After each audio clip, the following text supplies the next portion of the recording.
Je vous ai écouté, je trouve ça lamentable. Mais lamentable. En France, moi, je paye des impôts. Et en fait, vous faites quoi avec?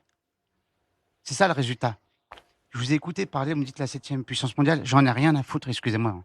On va Non, rester. mais j'en ai rien à faire. Moi, demain, je vous le dis, ça arrive à ma fille, je le traque et je vous traque. Tous.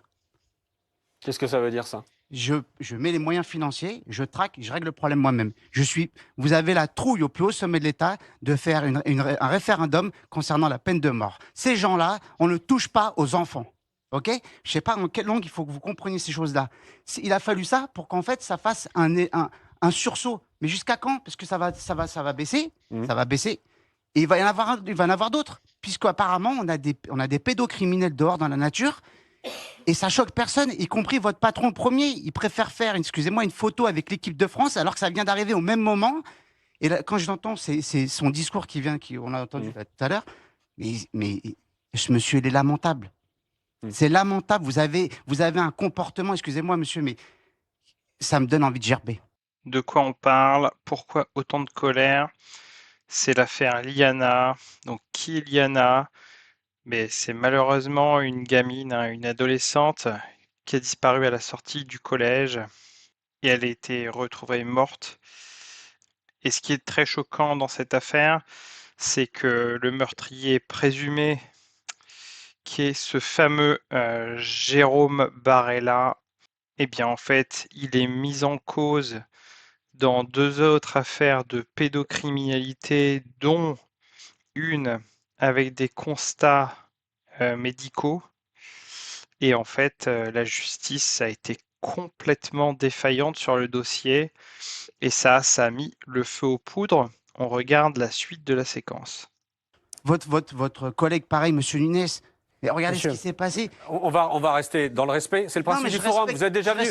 Non, mais je sais bien. Mais on sait toujours parler franchement, Max. J'en peux plus. On sait toujours parler franchement. Oui, c'est vrai. Mais voilà, regardez l'état de la France. Et on a toujours été Monsieur respectueux. Darmanin, regardez l'état de la France. C'est la cata. Dehors, c'est le zoo. C'est le zoo. C'est le Far West et il se passe rien. Qui juge l'incompétence des magistrats et des juges? Qui? Alors attendez, il y a plusieurs choses. Mais non, mais il faut. Oui, mais il y a plusieurs sujets dans ce que vous dites ce soir. C'est une catastrophe. Moi, ça arrive à ma fille. J'ai une fille de 2 ans. Vous êtes parent, monsieur. Imaginez, vous sortez votre rôle de ministre, excusez-moi, vous êtes parent. Ça vous arrive, vous allez faire quoi? Vous allez vriller, monsieur. Vous allez vriller parce que c'est humain. C'est humain. Ces gens-là, ils ont une vie qui est détruite. Monsieur, vous me permettez de vous répondre avec la même franchise? En fait, avant d'entendre Darmanin, ce qui est vraiment intéressant, c'est que la personne a démarré par un angle qui est assez rare, mais qui est je paye des impôts, qu'est-ce que vous en faites? Et je pense que c'est un des problèmes cruciaux de la France actuelle. La France est championne du monde des prélèvements. On paye énormément d'impôts pour un système qui est de plus en plus dysfonctionnel. Donc clairement, l'argent et les moyens ne vont pas où il faut. Et pour le dire différemment, au mieux, c'est vraiment de l'incompétence et de l'inefficacité, mais ça peut être aussi des histoires de on place les copains, voire il y a plein de sous qui disparaissent des caisses. Et deuxième élément, le discours de monsieur, c'est le discours de quelqu'un qui dit attention, si vous continuez à dysfonctionner, les citoyens vont se faire justice eux-mêmes. Le contrat social qui est passé avec l'État, qui est de dire vous avez le monopole de la violence légitime, ne tient plus. Ce que vous l'avez fait. Exactement. Allez-y. D'abord, vous avez raison. Si j'étais citoyen et qu'il m'arrivait ce genre de choses, j'aurais sans doute la même réaction que vous. Je vous le dis avec franchise, parce que les enfants, c'est la chose. On apprend à plus être égoïste quand on a des gamins. C'est innocent. Voilà. Et je comprends ce que vous dites. J'ai 2 gamins de 3 et 5 ans.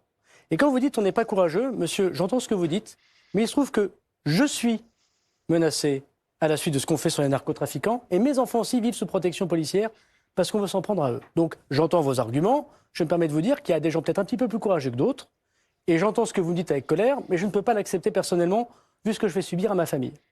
Après, vous me dites une deuxième question, qu'est-ce que je fais avec votre argent? Bien sûr, il peut y avoir des problèmes, des gabegies. J'essaye de faire le mieux possible au ministère de la Justice. Je construis 4000 places de prison en un an. Peut-être que c'est pas assez. Votre patron, il nous a juré des places. Excusez-moi, 30 secondes. Vous parlez des places de prison.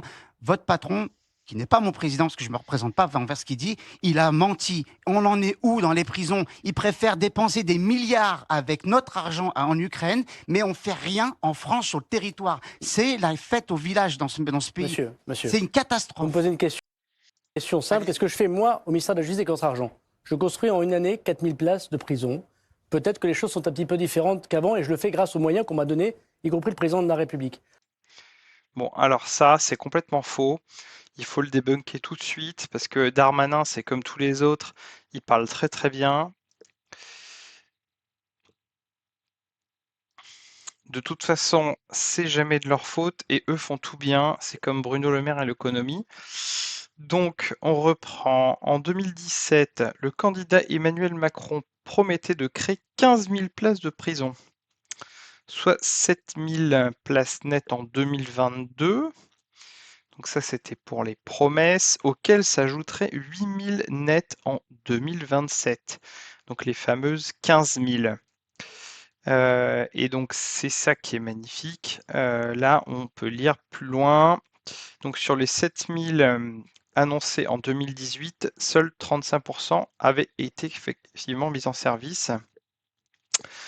Parmi ces places, 2081 relevaient de programmes de construction annoncés entre 2012 et 2014. Donc en fait, c'est même pas celle de Macron. Donc on est dans le bullshit complet. Il fait pas du tout 4000 places de prison en un an. Et comme d'habitude, c'est des effets d'annonce. La réalité, elle est tout autre. Je crée 1500 postes de magistrats en 3 ans. On est passé de... Il faut quand même savoir qu'en France, on avait 8000 magistrats en 2017. Là, on en a 9500. J'ai recruté 15 000 policiers et gendarmes. Bon, oui, en fait, c'est trop pénible. On ne peut pas écouter quelqu'un comme ça. En fait, aux 20h de TF1, le mec a dit « Je vais prendre mes responsabilités ». Moi, je pensais qu'il allait démissionner. Un vrai homme d'État, quand on est empêtré dans un scandale comme ça démissionne. En fait, le mec, il est ministre sous Macron depuis des années et des années. Le bilan, il est catastrophique.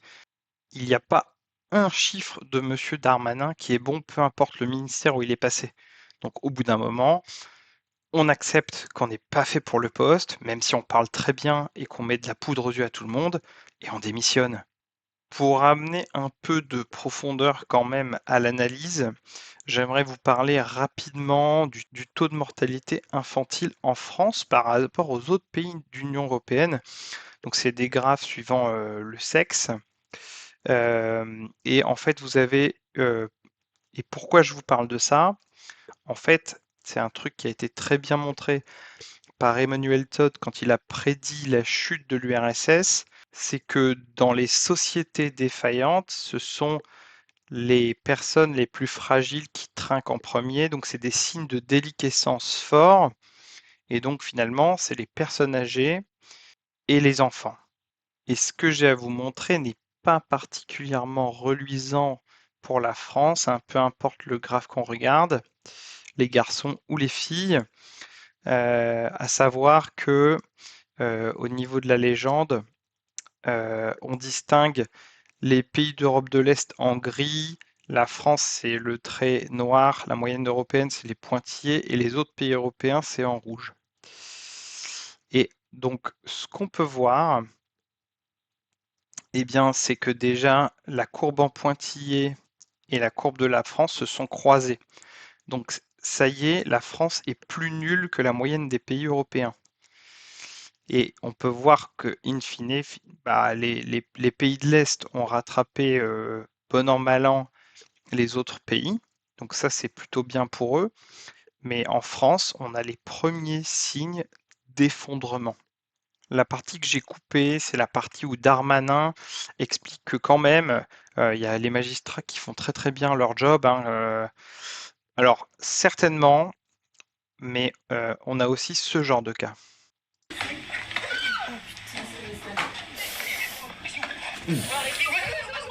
Franchement, sur l'échelle des violences dans le 93, c'est pas bien, tu vois, mais... Oui, Denis, c'est Ludovic. Je t'appelle parce qu'on a des difficultés avec les enquêteurs. Ils font un peu ce qu'ils peuvent. Là, Cécile était à 2 doigts de lever les gardes à vue pour poursuivre en prélim parce qu'il y a encore trop de personnes interpellées et qu'il est violenté comme ça. Quel état, le gamin, du coup? Il a des marques dans le dos, effectivement, et ils lui ont coupé ses dreads et ils lui ont en partie brûlé les cheveux. Mais ça va. Bon. Mais Cécile, il faut pas qu'elle me les remette dehors, là. Hein. Bah, je te la pas. Les autres faits, ils sont hyper graves aussi. Hein. Ouais, bah oui, c'est clair, parce que la vidéo, elle est quand même un peu violente. Je te passe Cécile, quitte pas. Moi, je trouve ça hyper violent.